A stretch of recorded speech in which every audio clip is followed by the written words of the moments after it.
윤석열 대통령은 당연히 해야 할 신년 기자회견을 하지 않았습니다. 국민에 대한 예의가 아닙니다. 하여 오늘 제가 국민을 대신해 윤 대통령께 몇 가지 질문을 드립니다. 첫째, 윤 대통령은 당선 직후 청와대는 구중궁궐이어서 국민과의 소통을 이유로 대통령 집무실을 용산으로 이전했습니다. 그런데 지난 12월에만 청와대 영빈관과 상춘제를 총 14번 사용했습니다. 이틀에 한 번꼴입니다.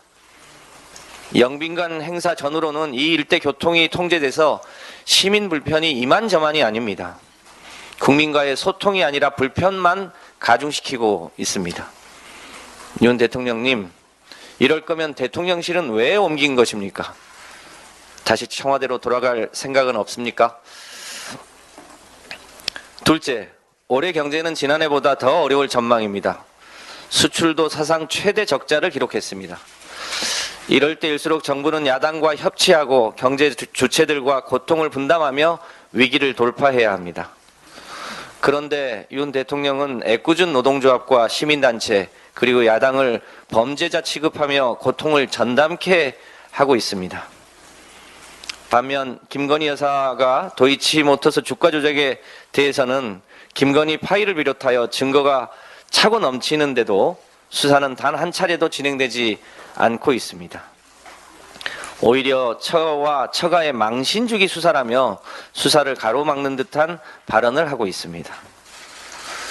공정과 상식을 외치며 대통령이 되신 입장에서 이 사안에 대해서 대통령은 공정과 상식이 지켜지고 있다고 생각하시는지 묻고 싶습니다.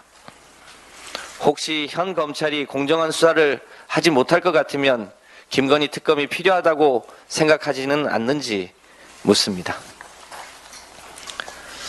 셋째, 지난 국정과제 점검회의에서는 다주택자에게 세금을 중과할 경우 영세한 임차인들에게 세금의 전가가 일어나게 된다고 말한 바 있습니다. 최근 윤 정부의 부동산 정책은 다주택자에게 집을 더 사라는 정책입니다. 부동산 투기를 막기 위한 여러 가지 정책들이 모두 폐기되고 있습니다. 정부의 정책대로라면 다주택자들이 소위 줍줍해서 자산의 양극화는 훨씬 더 심해질 것이라는 것이 전문가들의 공통된 걱정입니다. 우리나라 3주택 이상 다주택 가구는 전체 3%에 불과합니다. 85%는 여전히 무주택이거나 1주택자입니다. 대통령님, 집 없는 사람은 언제까지 전월세를 살아야 합니까? 1주택자도 집값이 안정돼야 좀 더 쉽게 집을 갈아탈 수 있지 않겠습니까? 저는 청년들의 꿈이 건물주가 되지 않게 하고 초저출산 인구 위기를 극복하려면 다주택자 위주가 아니라 무주택자와 1주택자 위주의 주택정책이 필요하다고 생각합니다. 대통령님, 지금이라도 주택정책의 패러다임을 바꿀 생각은 없으십니까?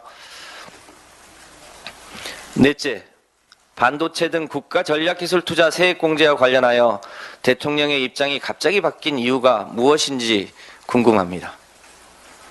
작년 말 반도체 등 국가전략기술투자의 세액공제 관련 세법 개정안은 정부의 원안이 통과된 것입니다. 이 안은 정부가 국무회의 의결을 거쳐 대통령의 서명으로 국회에 제출된 안이었습니다. 당시 민주당은 세액공제율 10%를 주장했지만 정부는 세액공제율이 8%가 적절하다고 했고 국회 본회의 표결 과정에서도 국민의힘 윤영석 의원이 대만과 미국의 사례까지 들어가며 찬성 의견을 대변한 바 있습니다. 그런데 세법 개정안의 잉크도 채 마르기 전에 마치 야당이 발못 잡기를 해서 세액공제율이 결정된 것처럼 대통령이 말을 바꿨습니다. 초등학교 급훈도 한 번 정하면 1년은 갑니다.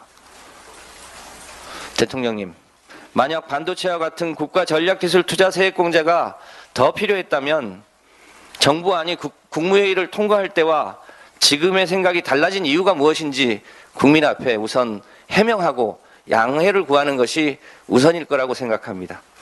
이상 4가지 사안에 대해서 대통령님의 빠른 답변을 기다리겠습니다. 이상입니다.